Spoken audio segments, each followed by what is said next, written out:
Tout de suite, le journal.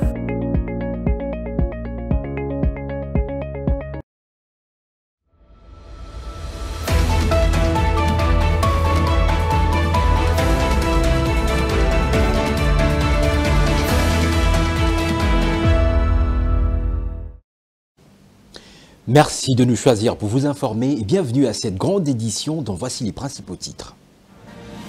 Élection du bureau définitif du Sénat, l'Union sacrée y va en ordre dispersé. Certains postes vont être disputés par 2 ou 3 candidats comme le sprint Sama Mukamba Mangala à la présidence du bureau.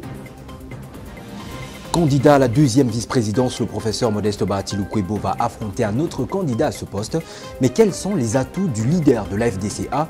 Les explications dans cette édition. À Kisangani, chef-lieu de la province de la Chopo, les grands dépôts des médicaments Kamekis a été dévoré lundi 5 août par un incendie d'origine jusque-là inconnue, causant une perte énorme des médicaments d'une valeur de plus d'1 million de dollars. Madame et messieurs, bonsoir. D'abord, cette nouvelle. Acte de vandalisme à l'Assemblée nationale cet après-midi. Les pros et anti-Augustin Kabouya, le secrétaire général de l'UDPS, se sont livrés à une rixe au sein du Palais du Peuple. Les autorités de la Chambre basse du Parlement parlent d'un outrage à l'institution. La police a usé de gaz lacrymogène pour ramener le calme. Que des surprises à l'Union sacrée de la Nation. Ce mardi, au dépôt des candidatures, l'UDPS présente Afini Mangala comme candidat président et Topin Kabongo à la questure. Suivez Topin Kabongo. On a tenu une réunion jusqu'à tard dans la nuit pour dire que dans le cadre de notre parti, nous avons 2 candidats, Idriss Afani et moi-même qui vous parle, Topin Kabongo Kenishaï. Nous avons dit cette fois-ci qu'on légalise sous. Nous devons conserver notre pouvoir le plus longtemps possible. Ceux qui ont des calculs pour 2028, ils se trompent. L'UDPS est debout maintenant. On n'a pas fait 37 ans dans l'opposition pour rester au pouvoir pendant 10 ans. Il n'en est pas question. Dans notre maison, il y a des fils capables d'occuper tous les postes et à tous les échelons. Ne vous estimez pas. Nous sommes capables de prendre n'importe quel poste pour pouvoir s'occuper de la chose publique de la manière la plus transparente possible et de manière orthodoxe. Si nous avons décidé de prendre cette institution, c'est pour bannir certaines habitudes. Nous voudrions que l'image de notre institution soit redorée. Ce que je vous demande, pose à la Bémoko. Pour l'instant, notre objectif, c'est d'abord prendre le bureau du Sénat. Si nous avons des problèmes entre nous, ça doit se traiter entre nous. Candidat à la 2e vice-présidence du Sénat, le professeur Modeste Bahati Lukwebo, dernier président élu de la Chambre haute du Parlement, part en conquête avec une longueur d'avance sur ses challengers. Mais quels sont les atouts? Explication dans ce récit de notre rédaction. Selon les informations glanées dans les couloirs du Palais du Peuple, siège du Parlement de la République démocratique du Congo, la candidature de Modeste Bahati Lukwebo est une réponse à l'appel des ses pairs. Nombreux sénateurs, mus par le bilan du professeur Bahati Lukwebo à la tête de la Chambre haute du Parlement, souhaitent ardemment voir cet homme au bureau. C'est lui qui a toujours fait des conditions de vie et de travail de ses collègues son cheval de bataille et bien parti pour mieux s'occuper des cas de ses collègues une fois dans ce bureau. Pour cela, les élus des élus placeraient leur confiance en Modeste Bahati pour son humilité, généreux et accessible à tous en toute modestie.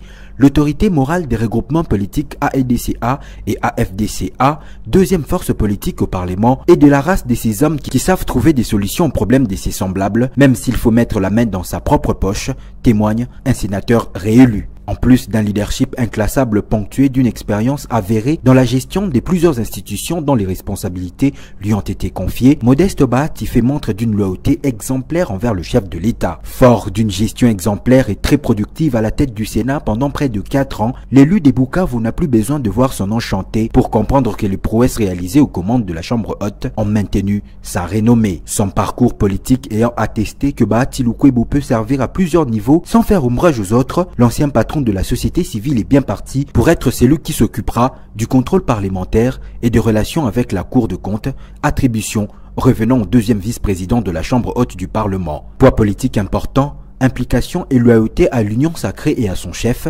expérience et leadership de qualité, toutes les cases sont remplies pour baliser la route à cet homme de terrain pétri d'une riche expérience. Dernier jour de dépôt de candidature au bureau du Sénat, une quinzaine de candidatures seraient enregistrées.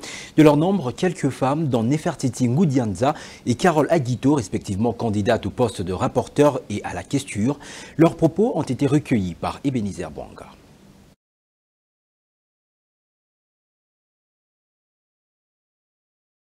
Nous voulons apporter notre expertise et notre engagement que les travaux du Sénat, pour toutes les commissions et pour toutes les séances en plénière, soient organisées de la manière où nous pouvons avoir cette base. Parce que dès lors que les travaux sont très bien organisés, le reste peut suivre facilement. J'ai postulé comme candidate questeur parce que je voudrais mettre mon expertise, mon expérience au profit de notre chambre.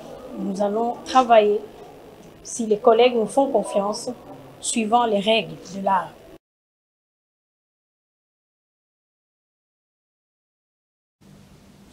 Encore, dépôt des candidatures aux différents postes du bureau du Sénat ce mardi. Le constat à ce niveau est l'absence d'un ticket formel à l'Union sacrée de la Nation.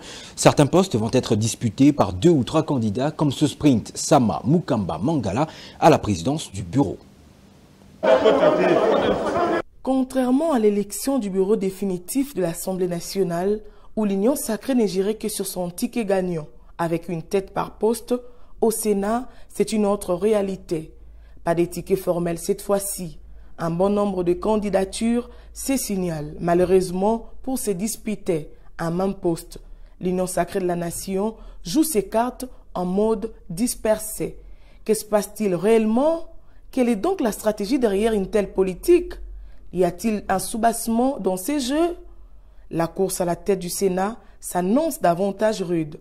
On passe du duel au sprint avec comme tête d'affiche Samalou Konde, Jonas Mukamba, Afani Mangala. Le dernier, les pions de l'UDPS, à cette bataille dont le puzzle semble être éparpillé. Qui des 3 convaincra et bénéficiera de la confiance des autres? Entre-temps, de la deuxième vice-présidence à la questure, le duel est mortel. Les ministres honoraires Justin Kalumba Mwanangongo face à Nefertiti Ngoudianza au poste de rapporteur. Aguito et Kumba Muleka, les trios en course pour la questure. Les duos Pascal Bitika, Isabelle Kabamba pour le poste de questeur adjoint. Alors qu'à la deuxième vice-présidence, un certain Corneille Isenge veut bien rivaliser avec le professeur Modeste Bahati Lukwebo. Les seconds qui, à laisser ses preuves dans cette chambre de sages, restent motivés à consolider les acquis pour propulser cette chambre haute du Parlement aux besoins d'intérêt du Congo et des Congolais.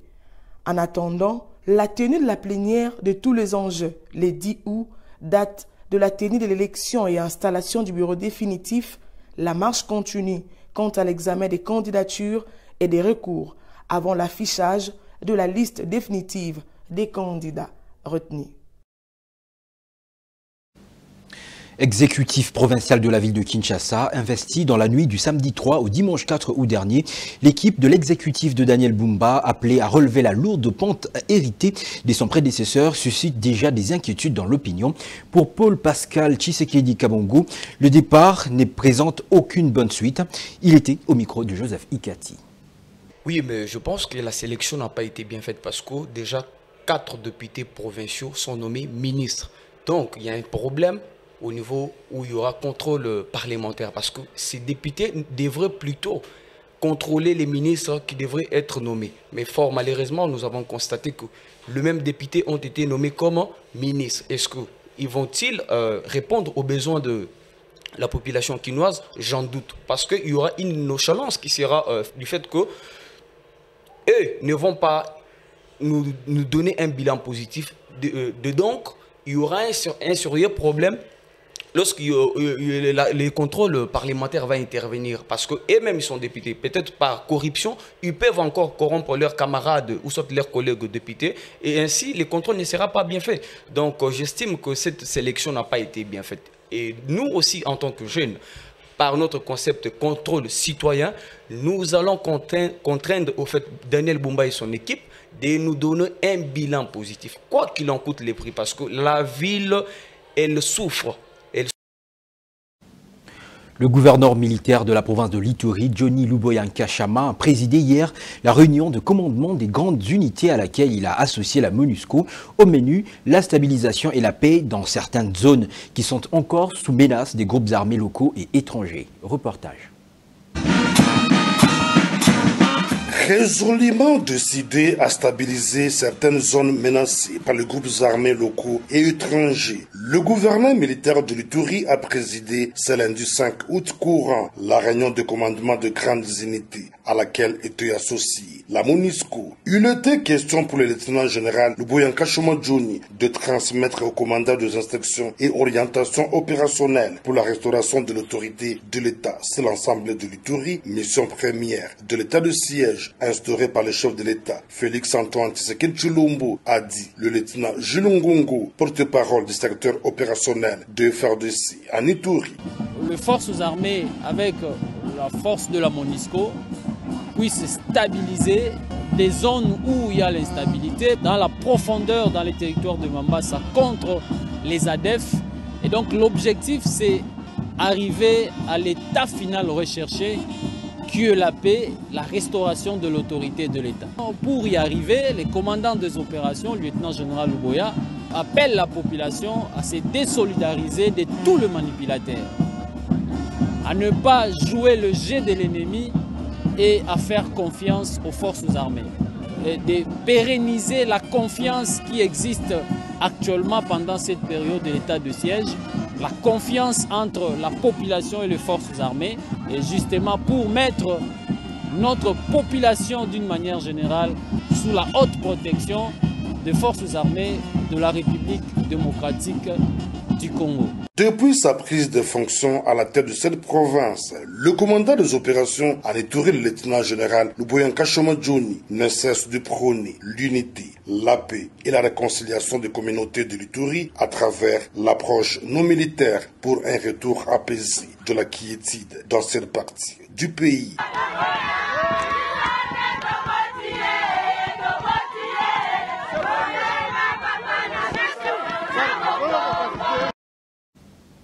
Quatre morts, dont une femme enceinte et ses 3 enfants, sont morts dans un incendie qui s'est déclaré dans une maison d'habitation à Bukavu, chef-lieu de la province de Sud-Kivu, dans la nuit du dimanche au lundi 5 août. Le feu a consumé plusieurs biens. Au moins 4 personnes sont mortes, consumées par cet incendie survenu, selon des sources. Il s'agit d'une jeune femme enceinte, âgée d'une vingtaine d'années, et ses 3 enfants qui sont morts surpris par le feu dans leur maison. Des témoins renseignent que le fait s'est déclaré vers 23 heures pendant que le victime dormait. 4 autres personnes ont été blessées et suivent des soins dans une structure médicale à Panzi. L'origine du feu demeure inconnue. Une maison a été complètement calcinée et une autre endommagée. Il est de souligner que depuis le début de cette année, plusieurs personnes ont déjà perdu la vie dans la ville de Bukavu et plusieurs maisons calcinées par des incendies à répétition. À Kisangani, chef-lieu de la province de la Chopo, le grand dépôt des médicaments Kamekis a été dévoré lundi 5 août par un incendie d'origine jusque-là inconnue, causant une perte énorme des médicaments d'une valeur de plus d'$1 million américains, selon le docteur Aimé Eyane, directeur de cet établissement pharmaceutique. En outre, dénoncer le vol d'un lot des produits pharmaceutiques par des curieux présents sur le lieu du drame. A noter que le dépôt Kamekis avait une capacité de 300 mètres carrés et contenait des médicaments destinés à couvrir 23 zones de santé de la province de la Chopo et de 4 zones situées dans la partie nord de la province du Maniema. Ce journal est terminé, revoici ses principaux titres. Élection du bureau définitif du Sénat, l'Union sacrée y va en ordre dispersé. Certains postes vont être disputés par 2 ou 3 candidats comme le sprint Sama Mukamba Mangala à la présidence du bureau. Candidat à la deuxième vice-présidence, le professeur Modeste Bahatilou Kwebo va affronter un autre candidat à ce poste. Mais quels sont les atouts du leader de la FDC? Vous avez suivi dans ce journal. À Kisangani, chef-lieu de la province de la Chopo, le grand dépôt des médicaments Kamekis a été dévoré lundi 5 août par un incendie d'origine jusque-là inconnue, causant une perte énorme des médicaments d'une valeur de plus d'1 million de dollars. C'était un honneur de vous présenter ce journal. Bonne suite de programmes sur Congo 26 Télévision, la chaîne de l'unité nationale.